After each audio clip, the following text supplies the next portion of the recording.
नमस्कार दोस्तों, मैं गौरव तिवारी एक बार फिर आकर आईएएस के डिजिटल प्लेटफॉर्म पे आप सभी का स्वागत करता हूं। जैसा कि हम भौतिकी पढ़ रहे थे और पिछले लेक्चर्स में मैं बात कर चुका था भौतिकी के एक पहले टॉपिक के बारे में जिसे हमने मापन कहा था। मापन क्या होता है, मापन की आवश्यकताएं क्या क्या हैं। ठीक, हमने देखा था कि राशियां कितने प्रकार की होती है, जिसमें मैंने आपको भौतिक राशि बताया था, आप सभी को याद होगा। भौतिक राशियों के बाद हमने देखा था मूल राशि, व्युत्पन्न राशि, सदिश राशियां, अदिश राशियां, मात्रक क्या होते हैं, मात्रक की पद्धतियां क्या क्या हैं, वर्तमान में कौन सी पद्धति प्रचलित है, और सबसे महत्वपूर्ण चीज मैं आपको उस दिन विमेय सूत्र बता चुका था। ठीक है, तो ये जो भौतिकी का एक यूं कहें कि जो शुरुआती चरण था वो हम पूरा कर चुके थे। आज मैं भौतिकी के एक दूसरे टॉपिक की ओर चल रहा हूं जिसे कहा जाता है, जैसा कि आप स्क्रीन पर देख रहे हैं, लिखा है गति एवं गति के प्रकार। तो बिल्कुल दोस्तों शुरू करते हैं। चलिए, तनाव न लीजिएगा, एकदम निश्चिंत हम चीजों को पढ़ेंगे समझेंगे। चलिए, तो मेरे पास एक टॉपिक है जिसे कहा जाता है गति एवं गति के प्रकार। मैं समझाता हूं। ऐसा लोग कहते हैं कि इस पूरे ब्रह्मांड में प्रत्येक वस्तु की दो ही अवस्था होती है। ठीक है, इन दो अवस्थाओं में या तो उसकी एक अवस्था विराम की होगी, ठीक, या फिर उसकी एक अवस्था गति की होगी। ये दो अवस्था प्रत्येक वस्तु की है, अर्थात या तो वो विराम में है या वो गति में है। चलिए चर्चा करते हैं कि विराम और गति वास्तविकता में क्या होती है। ध्यान से समझिएगा।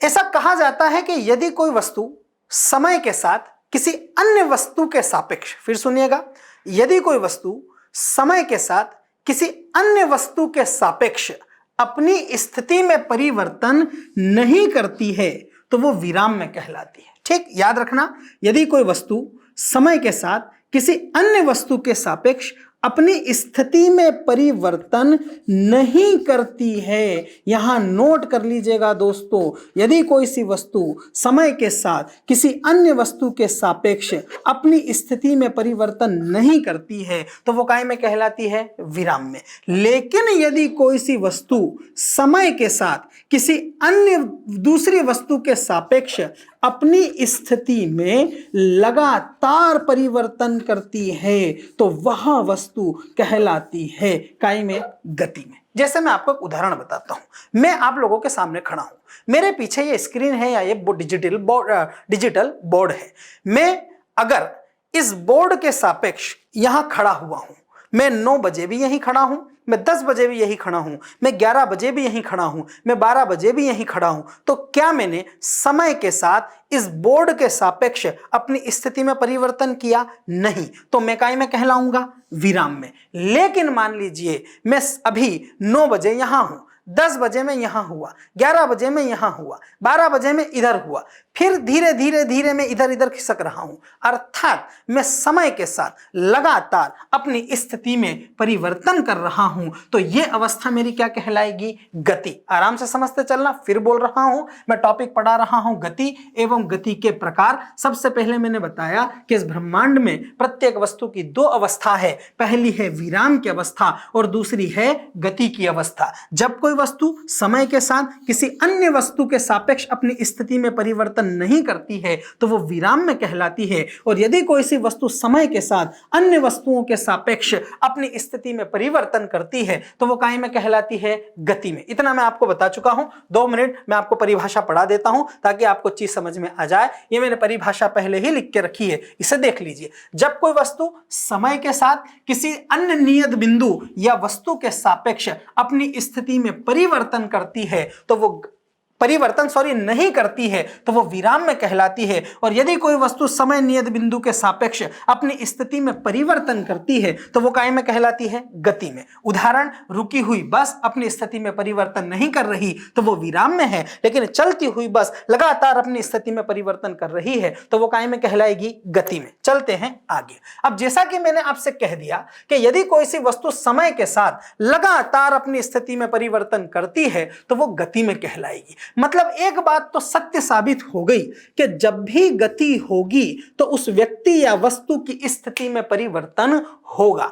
अब यह परिवर्तन लोग कहते हैं 3 प्रकार से होता है और इसी आधार पर गतियां 3 प्रकार की हो जाती। एक एक चीज पूछूंगा, याद रखना। तो गति 3 प्रकार की हो जाएगी। एक होती है एक विमीय गति, कौन सी गति? बोलते चलना, एक विमीय गति। एक होती है द्विविमीय गति, ठीक, और एक होती है त्रिविमीय गति। कभी भी गति की बात आ जाए तो आपके मुंह से निकल जाए कि गति तीन प्रकार की होती है। एक होती है एक विमीय, एक होती है द्विविमीय और एक होती है त्रिविमीय। एक विमीय गति को वन डायमेंशनल मोशन भी कहा जाता है, द्विविमीय को टू डायमेंशनल कहा जाता है और त्रिविमीय को क्या कहा जाता है?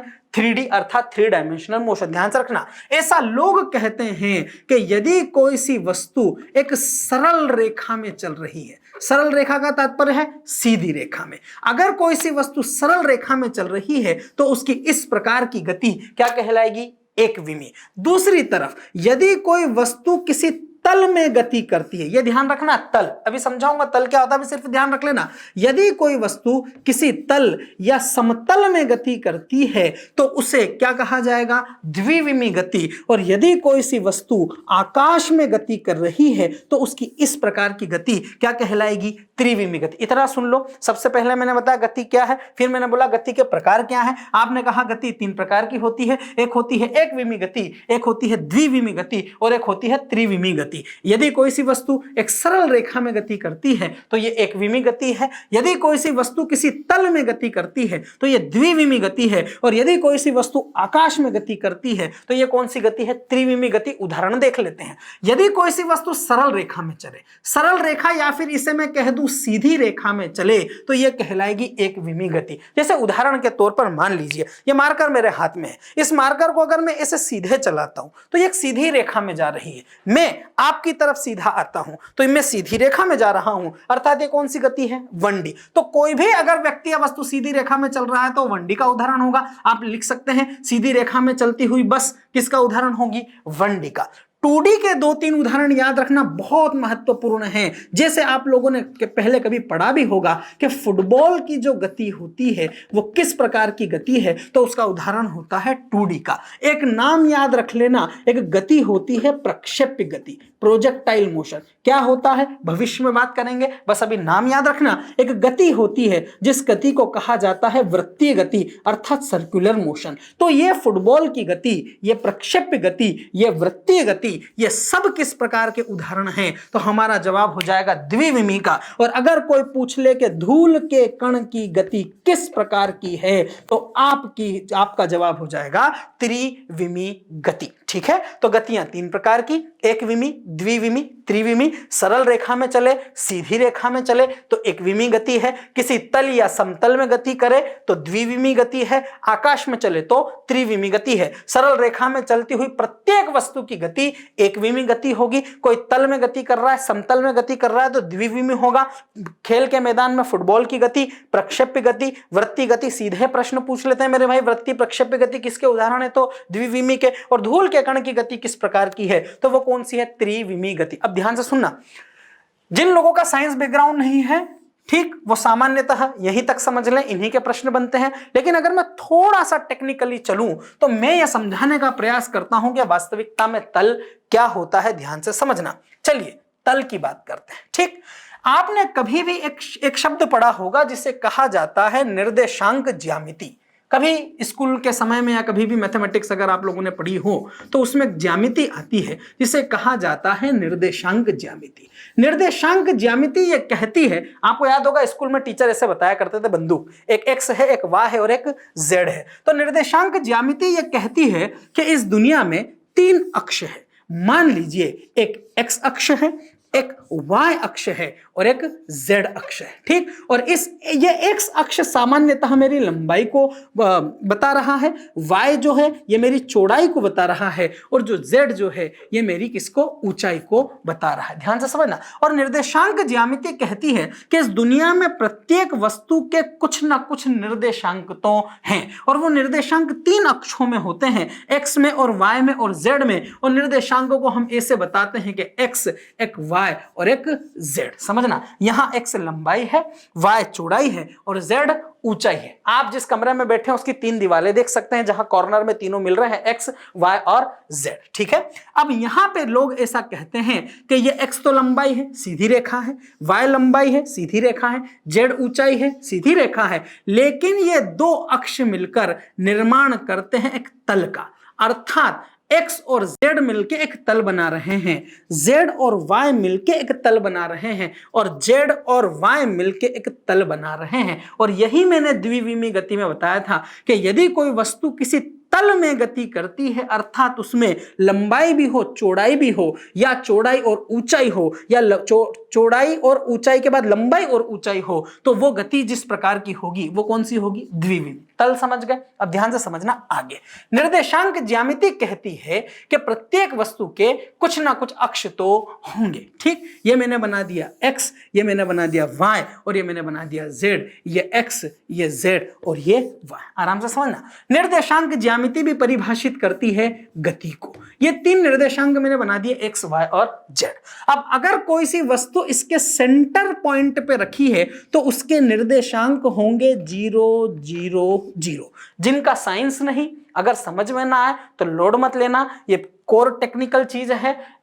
प्रतियोगी परीक्षाओं में जो प्रश्न बनते हैं वो मैं आपको याद करवा चुका हूं, ये सप्लीमेंट्री समझा रहा हूं। समझ में आया तो बहुत अच्छी बात है, वरना और भी अच्छी बात है, वैसे आ जाएगा। ठीक है, तो अगर कोई सी वस्तु केंद्र पे रखी है मतलब उसका निर्देशांक 0 0 0 है। मैंने लिख दिया x भी 0, y भी 0, z भी 0, अर्थात वस्तु एकदम काय में है? सेंटर में। अब ध्यान से समझना, अगर उस वस्तु का निर्देशांक 9 बजे भी 0 0 है, 10 बजे भी 0 0 है, 11 बजे भी 0 0 है, तो मैं कह सकता हूं वस्तु मेरी गति में है या विराम में? आप जवाब दे दोगे वो विराम में है, क्योंकि उसके निर्देशांकों में परिवर्तन नहीं हो रहा। लेकिन निर्देशांक ज्यामिति कहती है कि अगर इन तीन निर्देशांकों में से किसी भी एक निर्देशांक में परिवर्तन हो जाए, या तो उसका x बदल जाए, या उसका y बदल जाए, या उसका z बदल जाए, ध्यान रखना तीनों में से किसी एक में परिवर्तन हो जाए तो वो गति कहलाती है वन डायमेंशनल, अर्थात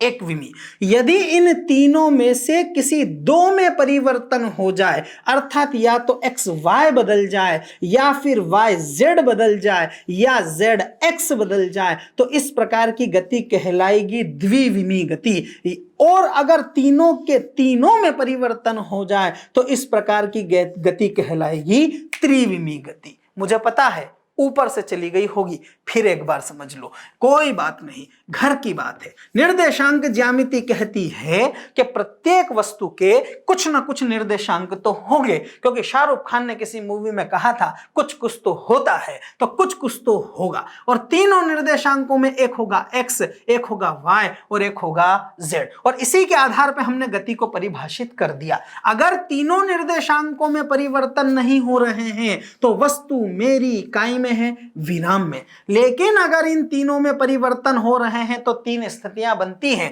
यदि इन तीनों में से किसी एक में परिवर्तन हो, या तो x में हो जाए, या y में हो जाए, या z में हो जाए, तो वो गति 1D है। यदि इन तीनों में से किसी दो में हो जाए, या तो x y में हो जाए, या y z में हो जाए, या x z में हो जाए, तो वो गति कौन सी होगी? 2D। और अगर तीनों के तीनों में एक साथ परिवर्तन हो जाए तो वो गति कौन सी होगी? 3D। अब आप गति को दो तरह से परिभाषित कर सकते हो। सामान्य आधार पे आप बोल सकते हो कि यदि कोई सी वस्तु सरल रेखा में चल रही है तो वो एकविमीय है, यदि कोई सी वस्तु किसी तल में चल रही है तो वो द्विविमीय है, यदि कोई सी वस्तु आकाश में चल रही है तो वो त्रिविमीय है। लेकिन निर्देशांक ज्यामिति के अनुसार अगर उस वस्तु के तीन निर्देशांकों में से किसी भी एक में हो रहा है तो वो 1D है, दोनों में परिवर्तन किसी भी दो में हो रहा है तो वो 2D है, और किसी भी तीन निर्देशांकों में परिवर्तन हो रहा है तो वो 3D है। एक चीज और समझाना चाहूंगा, ध्यान से उसको समझना। ठीक, देखिए अब मैं आपको थोड़ा सा और विस्तृत लेके चलता हूं।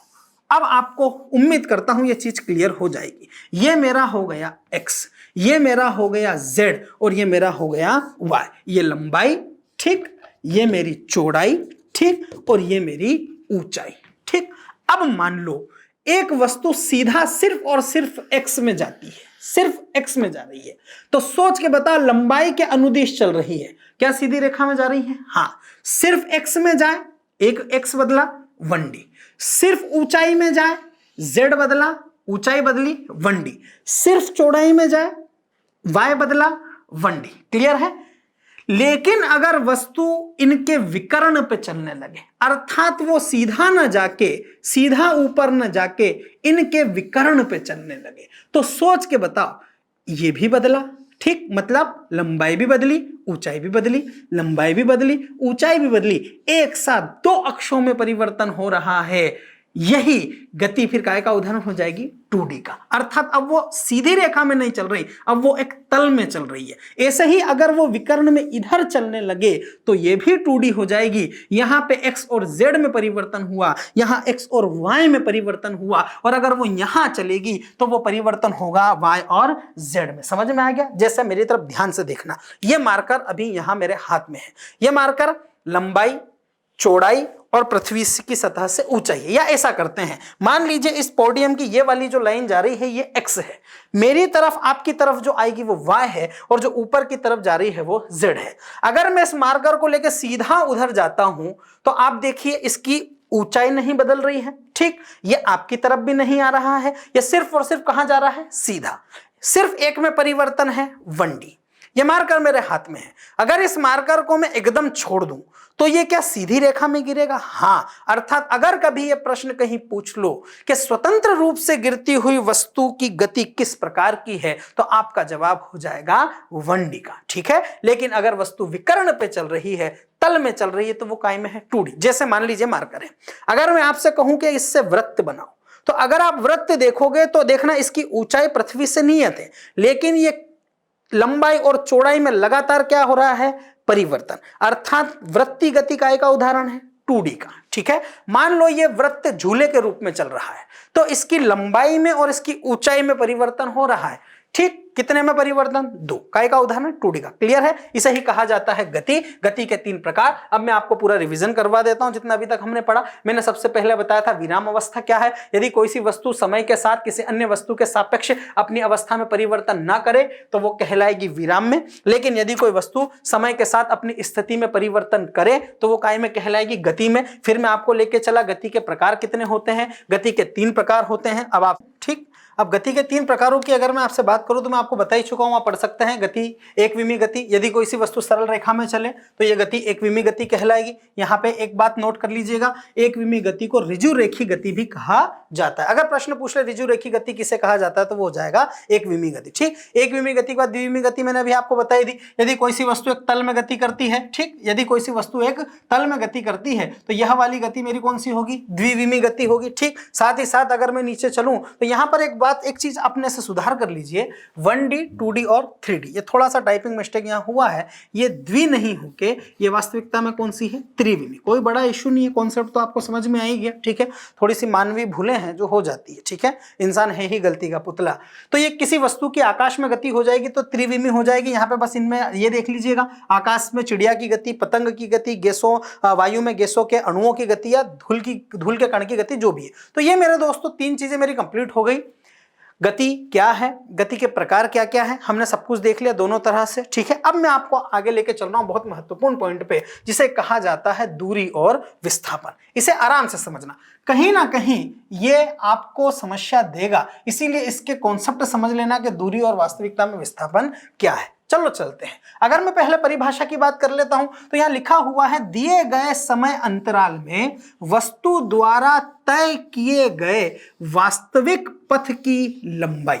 माइंड में सेट कर लेना, दूरी मतलब वास्तविक पथ की लंबाई, और विस्थापन के अंदर सेट कर लेना किसी वस्तु की अंतिम स्थिति, साथ ही साथ किसी वस्तु की प्रारंभिक स्थिति के बीच की न्यूनतम दूरी। ये 2 पॉइंट सेट कर लेना, अपना काम हो जाएगा। दूरी और विस्थापन, किसी वस्तु के द्वारा चली गई वास्तविक पथ की लंबाई दूरी है, और प्रारंभिक तथा अंतिम स्थिति के बीच की न्यूनतम दूरी उसका क्या है? विस्थापन। चलो उदाहरण से समझते हैं। मान लीजिए एक उदाहरण देके मैं आपको बड़े आसानी से इस चीज को समझाने का प्रयास करता हूं कि ये मेरे पास दूरी और ये मेरा विस्थापन, मैंने उसे हटा दिया, ठीक। अब मान लेते हैं कि मैं एक बिंदु पे खड़ा हुआ हूं जिसे कहते हैं A, ठीक। ये A बिंदु मेरी प्रारंभिक अवस्था है। कौन सी अवस्था है? प्रारंभिक अवस्था। दोस्तों कॉन्सेप्ट समझ लेना, ठीक। तो ये A मेरी प्रारंभिक अवस्था है। अब मान लो मैं A से B पे आता हूं, B से C पे आता हूं और C से D पे आता हूं, ठीक, और D पे आके रुक जाता हूं, तो ये जो D है ये मेरी कौन सी अवस्था है? अंतिम अवस्था, ठीक है। ए मेरी प्रारंभिक अवस्था, डी मेरी अंतिम अवस्था। मैं ए से चला बी गया, बी से चला सी गया, सी से चला डी पे चला गया। अब ध्यान से सुनना, अगर मैं आपसे पूछूं कि मित्रों बताओ मैं ए से लेके डी तक जो मैंने यात्रा की है इसमें मैं कुल कितना चला, तो आप जवाब आराम से दे दोगे कि सर आप चले A B plus B C plus C D. Clear है, इतना स्पष्ट है। अगर मान लीजिए ए 2 है, बी भी 2 है, ये भी 2 है, तो मेरी कुल लंबाई हो जाएगी 2 2 2 4 2 3 6। इतना क्लियर है, पक्का। अब ध्यान से सुनना, मैं पूरी गति के दौरान ए से बी, बी से सी, सी से डी गया, इतनी लंबाई मैंने चली, तो क्या इस केस में मेरे द्वारा चली गई लंबाई 6 है? हाँ, तो यही मेरी क्या कहलाएगी? दूरी। याद रखना, ठीक। किसी व्यक्ति या वस्तु के द्वारा चली गई कुल पथ की लंबाई, वास्तविक पथ की लंबाई, उसकी क्या कहलाती है? दूरी। लेकिन प्रारंभिक और अंतिम स्थिति के बीच की न्यूनतम दूरी, अब यहां 2 केस हैं, ये एडी का, ठीक। ए से डी इधर से भी जाया जा सकता है, ए से डी इधर से भी आया जा सकता है, लेकिन ये अधिकतम है और ये न्यूनतम है, तो इस केस में मेरा एडी क्या होगा? विस्थापन। समझ में आ गया? याद रखना, किसी व्यक्ति या वस्तु के द्वारा चली गई कुल पथ की लंबाई उसकी दूरी कहलाएगी, और प्रारंभिक और अंतिम स्थिति के बीच की न्यूनतम दूरी उसका क्या कहलाएगी? विस्थापन। इतना क्लियर है? Very good. अब ध्यान से समझते चलना, दूरी हो गई और विस्थापन हो गई, पहला पॉइंट मेरा कंप्लीट। अब मैं आपको और आगे लेके चलता हूं, ठीक। मान लीजिए कि मैं ए पर था, ठीक है, मैं ए पर था, ए से मैं आया बी गया, बी से चला सी गया, सी से गया डी पे आ गया, ठीक। इसमें A B plus B C plus C D मेरी क्या है? दूरी, और ए डी मेरा क्या है? विस्थापन। एक मेरी अधिकतम लंबाई है जो मैंने तय की है, ठीक। तो एक मेरी अधिकतम लंबाई है और एक मेरी न्यूनतम लंबाई है, ठीक है। अब अधिकतम हो या न्यूनतम हो, दोनों वास्तविकता में क्या है? लंबाई। अब आप याद करो, लंबाई का मात्रक क्या होगा? मीटर। इसीलिए दूरी हो तो दूरी का मात्रक भी क्या होगा? मीटर। और विस्थापन हो तो विस्थापन का मात्रक भी क्या होगा? मीटर। क्लियर है? दूसरा पॉइंट मैंने आपको बता दिया, पॉइंट सारे याद रखना, स्लाइड लेके जा रहा हूं। यह है दूरी, यह है विस्थापन, बहुत सरल शब्दों में आ गया अपना काम, ठीक। कोई पूछ ले दूरी क्या है, आपने कह दिया वास्तविक पथ की लंबाई ही क्या है? दूरी। किसी ने पूछ लिया विस्थापन क्या है, आपने कह दिया प्रारंभिक व अंतिम स्थिति के मध्य की न्यूनतम दूरी, उसका क्या है? विस्थापन। दूरी का मात्रक भी मीटर, विस्थापन का मात्रक भी मीटर। 2 चीजें समझ में आ गई। आगे लेके चलता हूं, ध्यान से समझना। मान लो मित्रों मैं ए पे था, ए से गया बी, बी से गया सी, सी से आ गया डी। किसी ने कहा है घर से निकलते ही कुछ दूर चलते ही रास्ते में था उनका घर और इस घर पे जाके हम खड़े हो गए, ठीक। अब मैं ए से बी, बी से सी, सी से डी पे खड़ा हूं। मैंने आपसे पूछा बताओ मैं कितनी दूरी चला, आपने कह दिया कुल पथ की लंबाई ए बी, बी सी और सी डी। लेकिन मैंने कह दिया ये बता दो मेरा विस्थापन कितना है, तो आपने कह दिया न्यूनतम, अर्थात एडी मेरा क्या है? विस्थापन, ठीक है। अब समझना ध्यान से, अगर मैं यहां आपसे बात करूं कि मेरी एक है कुल पथ की लंबाई और एक है न्यूनतम लंबाई, न्यूनतम को मैंने कह दिया विस्थापन और कुल को मैंने कह दिया दूरी। अब हम बात करते हैं दिशा की। एक बात ध्यान से समझना, आपको याद होगा मैंने पहले दिन ही 2 चीजें समझाई थी, एक होता है सदिश और एक होते हैं अदिश। जिनमें दिशा स्पष्ट हो वो सदिश में होंगे, जिनको परिभाषित करने के लिए दिशा की जरूरत ना हो वो काय में होंगे? अदिश में, ठीक है। अब यहां देखते हैं, अगर मान लीजिए मैं कहता हूं कि मित्रों बताओ इस केस में मेरी दूरी कितनी थी, आपने कह दिया ए बी के बाद बी सी के बाद सी डी, और मैंने आपसे कह दिया इसमें ये बताओ मेरा विस्थापन कितना था, तो आपने जवाब दे दिया था ए डी। अब आप सोच के बताना, इस दूरी के अंदर मेरी टोटल 2 2 2 बराबर हो गई थी 6, तो इसमें परिमाण तो आपके पास है 6, लेकिन अगर मैं आपसे पूछूं इस पूरी गति के दौरान मेरी दिशा बताओ, तो क्या दिशा फिक्स है? कभी तो ए बी रही, कभी बी सी रही, कभी CD रही, क्या दिशा फिक्स है? नहीं। लेकिन अगर मैं विस्थापन पूछता हूं कि विस्थापन की दिशा बताओ, तो आप स्पष्ट रूप से विस्थापन बता सकते हो, क्योंकि विस्थापन की सदैव दिशा कैसी रहेगी? एक। और जिनकी दिशा स्पष्ट होती है वो क्या कहलाते हैं? सदिश। क्लियर है? तो दूरी मेरी हो जाएगी कौन सी राशि? अदिश। और विस्थापन मेरा हो जाएगा सदिश। फिर बोल रहा हूं, AB BC CD दूरी है, लेकिन इसमें दिशा स्पष्ट नहीं है। कभी AB रही, कभी BC रही, कभी CD रही, इसलिए दूरी मेरी कैसी रहेगी? अदिश। लेकिन विस्थापन की हमेशा कैसी रहेगी? दिशा स्पष्ट रहेगी, इसलिए कैसी रहेगी? सदिश। एक छोटा सा उदाहरण बताता हूं, बहुत सिंपल सा उदाहरण, बोर्ड पे देख के चलना।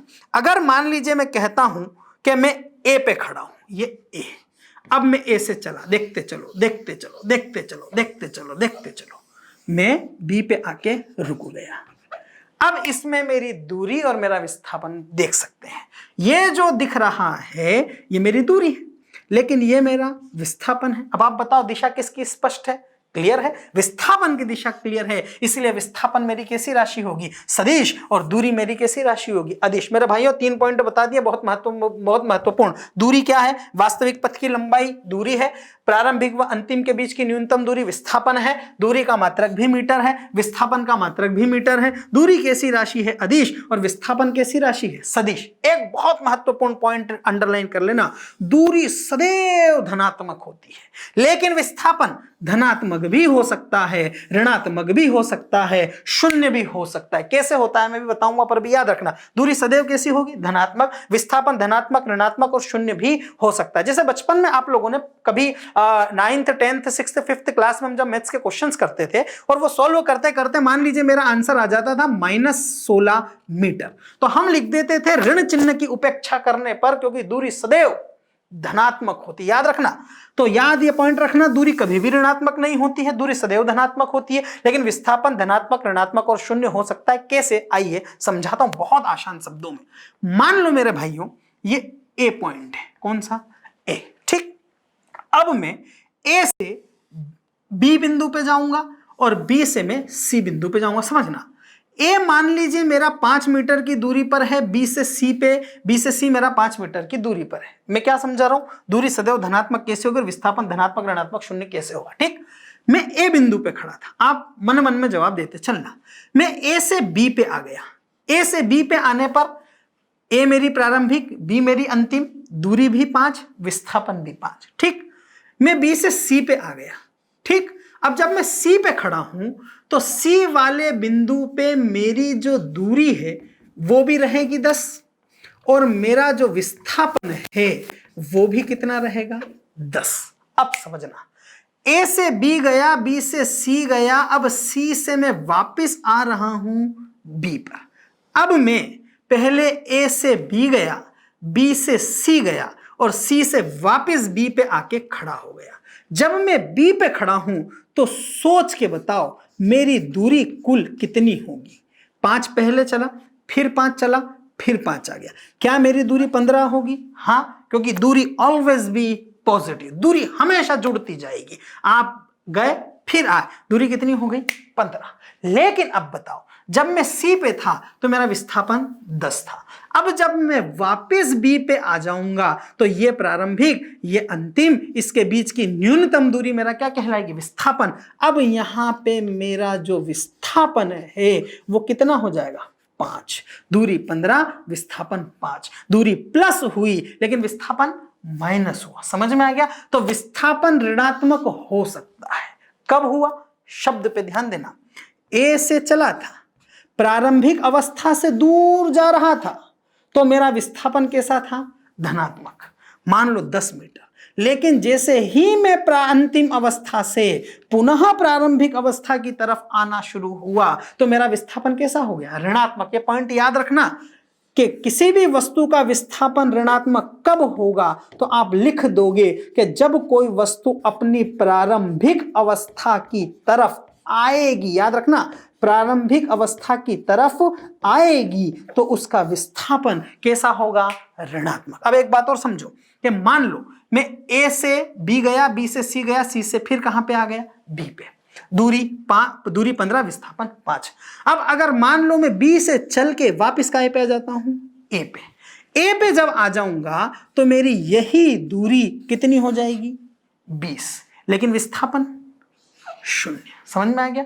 अर्थात अगर कोई सी वस्तु घूम फिर के पुनः अपनी प्रारंभिक अवस्था पे आ जाए तो उसका विस्थापन कैसा हो जाएगा 0। अब अगर आपसे कोई पूछ ले कि किसी वस्तु का विस्थापन कब 0 होगा तो आप बोल दोगे जब कोई वस्तु अपनी प्रारंभिक अवस्था पर आ जाएगी तो उसका विस्थापन क्या हो जाएगा 0। और जब कोई वस्तु अपनी प्रारंभिक अवस्था से दूर जाएगी तो विस्थापन धनात्मक है, प्रारंभिक अवस्था की तरफ आएगी तो विस्थापन ऋणात्मक है, और प्रारंभिक अवस्था पर आ जाएगी तो विस्थापन क्या हो जाएगा 0। क्लियर है? फिर सुन लीजिए पूरा, मैंने एक बार पूरा बता दिया। दूरी और विस्थापन, कुल पथ की लंबाई दूरी है, प्रारंभिक व अंतिम स्थिति के बीच की न्यूनतम दूरी विस्थापन है। इसका मात्रक भी मीटर है, इसका मात्रक भी मीटर है, लेकिन जो दूरी है वो अदिश है और जो विस्थापन है वो सदिश है। दूरी सदैव धनात्मक होगी लेकिन विस्थापन धनात्मक हो सकता है, विस्थापन ऋणात्मक हो सकता है,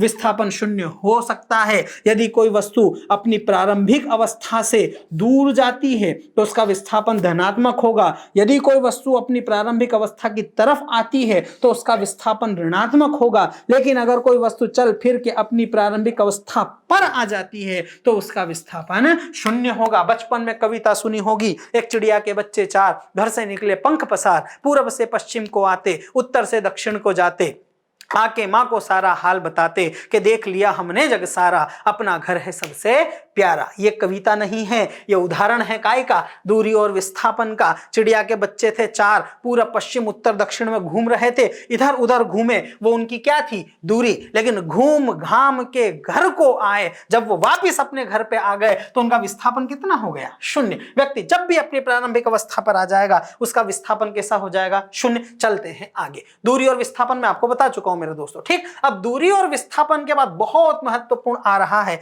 चाल और वेग। इसे ध्यान से समझना, चाल और वेग वास्तविकता में क्या होते हैं, ठीक है। अब यहां बहुत छोटी सी बातें हैं जो आप समझ जाओगे। डेफिनेशन को भी छोड़िए, फॉर्मूले पे ध्यान दीजिए।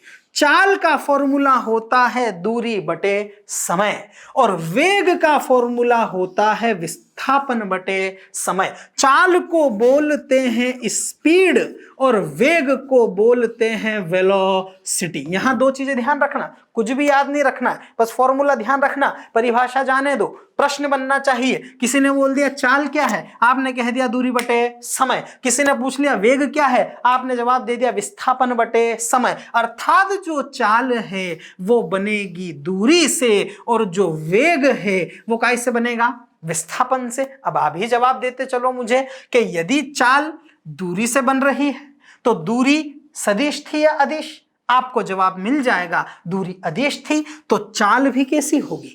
अदिश। क्लियर है? लेकिन वेग कैसे बना? विस्थापन से। विस्थापन कैसा था? सदिश, तो मेरा वेग भी कैसा होगा? सदिश। क्लियर है? अब ध्यान से समझना, बहुत आराम से। दोनों में मैं डिफरेंस बता देता हूं आपको। जैसे मैंने आपसे कहा कि मित्रों मैं 40 किलोमीटर प्रति घंटे की रफ्तार से जा रहा हूं, ठीक। अब मैंने रफ्तार शब्द का उपयोग किया, ना मैंने चाल बोला ना मैंने वेग बोला। मैं कैसे पता करूं कि ये चाल है या वेग है? याद रखना, मैंने 2 केस दिए। स्थिति नंबर 1, मैं 40 किलोमीटर प्रति घंटे की रफ्तार से जा रहा हूं, लेकिन मैंने कहा मैं 40 किलोमीटर प्रति घंटे की रफ्तार से दोस्तों पूर्व में जा रहा हूं। अब एक बात बताओ, केस नंबर 1 में सिर्फ परिमाण है, लेकिन केस नंबर 2 में परिमाण भी है और परिमाण के साथ साथ दिशा भी है, और जिसमें परिमाण और दिशा हो वो सदिश होगी और जो सदिश है वो वेग होगा। मतलब मैंने कहा कि मैं 40 किलोमीटर प्रति घंटे की रफ्तार से जा रहा हूं, ये मेरी चाल है, लेकिन मैंने कह दिया 40 किलोमीटर प्रति घंटे की रफ्तार से पूर्व में जा रहा हूं तो ये मेरा वेग है। कंफ्यूज मत होना, जो चाल है वही वेग है, लेकिन दिशा दी हो तो वो वेग है और दिशा नहीं दी हो तो वो चाल है। क्लियर है? 2 पॉइंट हो गए हैं। चाल बराबर दूरी बटे समय, वेग बराबर विस्थापन बटे समय। चूंकि दूरी अदिश है तो चाल भी अदिश है, विस्थापन सदिश है तो वेग भी सदिश है। चलो समय की बात कर लेते हैं, मात्रक बना लेते हैं। दूरी का मात्रक होता है मीटर, समय का मात्रक होता है सेकंड, इसका मात्रक बन जाएगा मीटर पर सेकंड। वेग का बना लेते हैं, विस्थापन का भी मात्रक होता है मीटर, समय का भी मात्रक होता है सेकंड, इसका क्या बन जाएगा मीटर पर सेकंड। अरे चाल का भी मात्रक मीटर पर सेकंड, वेग का भी मात्रक मीटर पर सेकंड, दोनों के तो मात्रक सेम हो गए। क्यों होगा? क्योंकि जो चाल है वही वेग है, जो वेग है वही चाल है, बस फर्क है कि दिशा दी हो तो वेग है और दिशा न दी हो तो चाल है। क्लियर है? चलना आगे।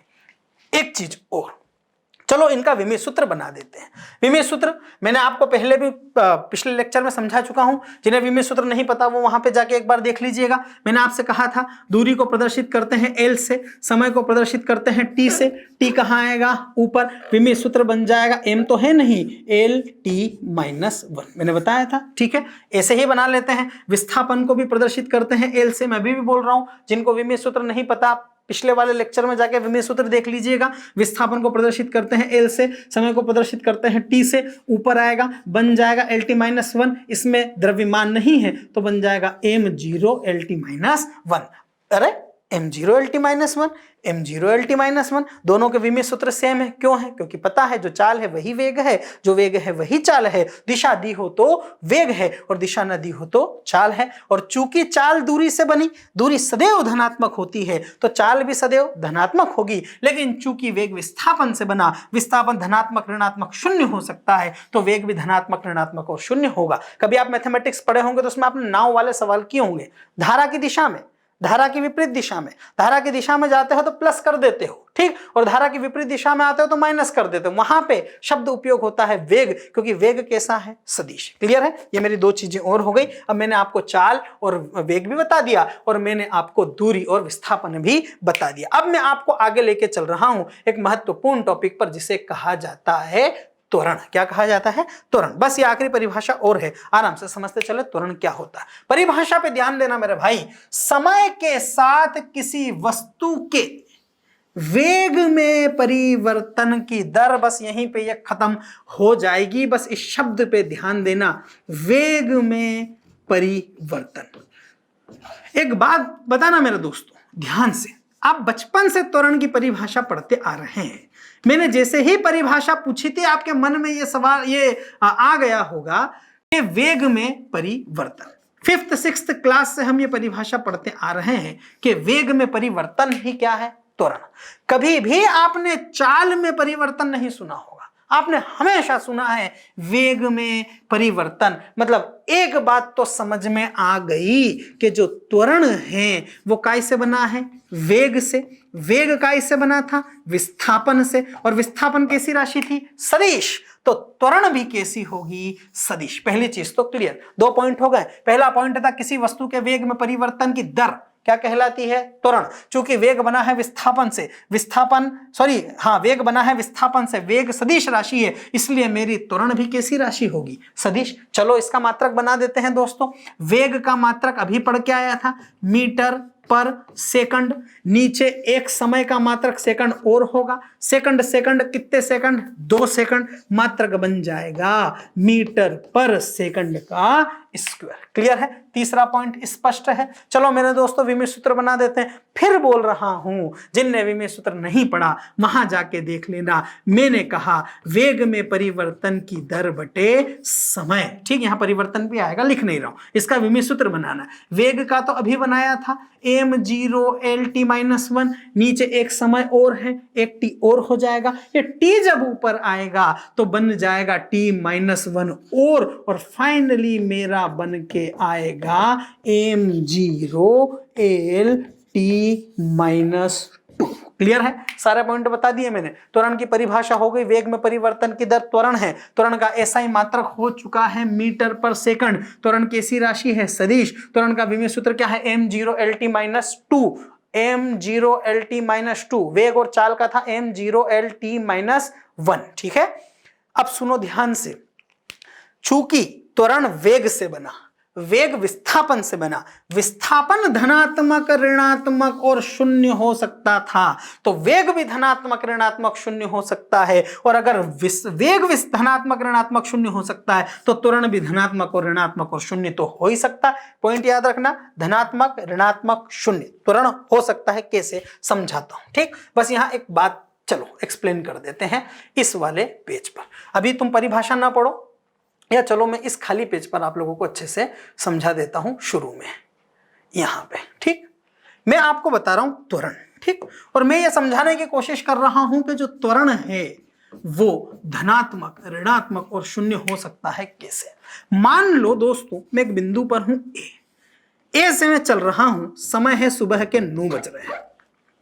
10 बजे, फिर 11 बजे, फिर 12 बजे मैं अपनी स्पीड देखूंगा। 9 से 10 बजे में मैं 40 किलोमीटर चला, 10 से 11 के बीच में भी 40 चला, 11 से 12 के बीच में भी क्या चला, 40। मैंने कह दिया कि मैं 40 किलोमीटर प्रति घंटे की रफ्तार से जा रहा हूं। अभी मैं आपसे पूछूं कि ये चाल है या वेग है, तो आप जवाब दे दोगे चाल है। क्यों? क्योंकि मैंने दिशा नहीं दी। लेकिन चूंकि मैं समझा रहा हूं त्वरण, और त्वरण की परिभाषा होती है वेग में परिवर्तन। अर्थात त्वरण को समझने से पहले मुझे क्या समझना पड़ेगा, वेग। इसे वेग बनाओ। वेग बनाने के लिए मैंने कुछ नहीं किया, वेग बनाने के लिए मैंने बस इस 40 के साथ दिशा दे दी कि मैं 40 किलोमीटर प्रति घंटे की रफ्तार से कौन सी दिशा में जा रहा हूं, पूर्व में। ठीक, अब मेरा पहला काम 40 40 40 40। दूसरा केस, पहली स्थिति, दूसरी स्थिति। ए से चला, 9 बजे मेरी स्पीड थी 40, 10 से 11 के बीच में देखा मेरी स्पीड हो गई 50, 11 से 12 के बीच में देखा मेरी स्पीड घट के हो गई 30। अब ध्यान से समझना, समय तो एक एक एक एक घंटा इसमें भी, 1 घंटा इसमें भी। ठीक, समय दोनों में समान है, समय समान है, 1 घंटा। ठीक, क्योंकि मैंने 1 घंटे में अपनी गति चेक की है। ठीक, 1 घंटे में, 1 घंटे में। एक बात देखना, क्या यहां समान समय में मैंने समान दूरी तय की है? हाँ, और यहां पे मैंने समान समय में असमान दूरी तय की है। बहुत महत्वपूर्ण पॉइंट, यदि कोई व्यक्ति समान समय में, समान नहीं है, समान है, यदि कोई व्यक्ति समान समय में समान दूरी तय करता है तो उसकी इस प्रकार की गति कहलाती है एक समान गति। कौन सी गति? एक समान। रट लेना, समान समय, समान दूरी, एक समान। लेकिन यदि कोई व्यक्ति समान समय में असमान दूरी तय करता है तो ये वाली गति कहलाती है असमान गति। ठीक, तो ये पहला वाला केस एक समान गति का है। ठीक, और ये वाला असमान गति का। ध्यान से सुनना, इस वाले केस में मेरी स्पीड औसत निकल कर आ रही है 40 किलोमीटर प्रति घंटा। ठीक, क्या वेग में परिवर्तन हुआ? नहीं। पहले में भी 40, दूसरे में भी 40, तीसरे में भी 40, वेग में परिवर्तन हुआ नहीं। लेकिन त्वरण के लिए जरूरी है वस्तु के वेग में परिवर्तन। अगर यहां परिवर्तन नहीं हुआ तो इस स्थिति में मेरा त्वरण कैसा हो जाएगा? शून्य। समझ में आ गया? बहुत महत्वपूर्ण प्रश्न एसएससी में आया हुआ है कि एक समान रूप से चलती हुई वस्तु का त्वरण कितना होगा, तो आपका जवाब हो जाएगा उसका त्वरण कितना होगा? शून्य। क्यों होगा? आप जवाब दे दोगे क्योंकि एक समान रूप से अगर वस्तु चलेगी तो उसके वेग या उसकी चाल में परिवर्तन नहीं होगा। दूसरा केस, इसमें क्या वेग में परिवर्तन हो रहा है? हाँ, अर्थात इस दूसरी स्थिति में उसमें त्वरण होगा। अब ध्यान से सुनना, पहले में 40 था, दूसरे में 50 हो गया। वेग बढ़ा या घटा? बढ़ा, अर्थात प्लस हुआ। लेकिन इसमें माइनस हुआ। परिवर्तन तो हुआ। परिवर्तन 2 प्रकार के हो सकते हैं, धनात्मक और ऋणात्मक। इसी आधार पर त्वरण 2 प्रकार के हो जाएंगे, एक हो जाएगा धनात्मक और एक हो जाएगा ऋणात्मक। आप समझ गए? यदि किसी वस्तु का वेग बढ़ता है, ठीक ठीक, तो उसका त्वरण धनात्मक होगा। लेकिन यदि किसी वस्तु का वेग घटता है तो उसका त्वरण ऋणात्मक होगा, और यदि किसी वस्तु के वेग में परिवर्तन न हो तो उसका त्वरण शून्य होगा। एक मिनट में उदाहरण दे देता हूं। मार्कर है, इस मार्कर को अगर मैं ऊपर फेंकता हूं, ठीक, तो ये मार्कर जैसे जैसे जैसे जैसे ऊपर जाएगा, क्या मंगल ग्रह पे चला जाएगा? नहीं, वापिस आएगा। वापिस इसलिए आएगा क्योंकि धीरे धीरे जैसे जैसे ऊपर जा रहा है इसका वेग कम हो रहा है। मैंने इसे चाल इसलिए नहीं बोला क्योंकि इसकी स्पीड, इसकी डायरेक्शन क्लियर है, कहां जा रहा है? ऊपर। ऊपर जाने पर इसका वेग कम होगा, ऋणात्मक त्वरण। इससे अगर मैं फेंक दूं, जैसे जैसे नीचे आएगा, गिरता जाएगा, उसका वेग बढ़ता जाएगा, धनात्मक त्वरण, ठीक है। और अगर वेग में परिवर्तन ना हो तो शून्य। क्लियर है? ये मैंने आपको पूरा इसमें एक्सप्लेन कर दिया था।